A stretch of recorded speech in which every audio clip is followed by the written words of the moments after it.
Shkarkohet Besim Kelmendi. Besim Kelmendi, ushtruesi i detyrës së kryeprokurorit të shtetit, është shkarkuar sot nga Këshilli Prokurorial i Kosovës. 5 anëtar votuan pro shkarkimit të tij, ndërsa në vend të tij Agron Çalaj është emëruar ushtruesi i detyrës së prokurorit të shtetit. Shkarkimi vjen pas intervistimit të Kelmendit dje nga Prokuroria Speciale si dëshmitar në hetimet për masakrën e Reçakut.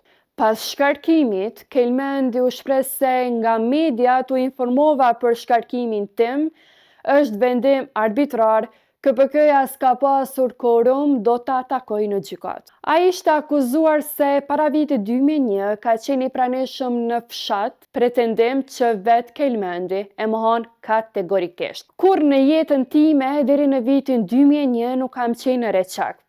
As nuk kam ushtruar funksione si gjyqtar, prokuror apo hetues para vitit 2001, deklaroi Kelmendi. Ai gjithashtu akuzoi gazetarin Vebi Kajtazi dhe portalin e tij për shpifje dhe tentim ndikimi në punën e prokurorisë, duke i cilësuar këtë si akmarrje për refuzimin e kërkesave të paligjshme. Kelmendi tha se ka marrë edhe mesazhe shantazhuese për disa raste, për të cilat ishte njoftuar edhe ish kryeprokurori. Kelmendi paralajmëroi se së shpejti do të publikojë një biografi të detajuar për të sqaruar ngjarjet edhe karrierën e tij. Ndërkohë me emërimin e Agron Çalajit, Prokuroria e Shtetit hyn në një fazë të re udhëheqjeje, teksa hetimet për masakrën e Reçakut dhe sfidat e tjera ligjore vazhdojnë.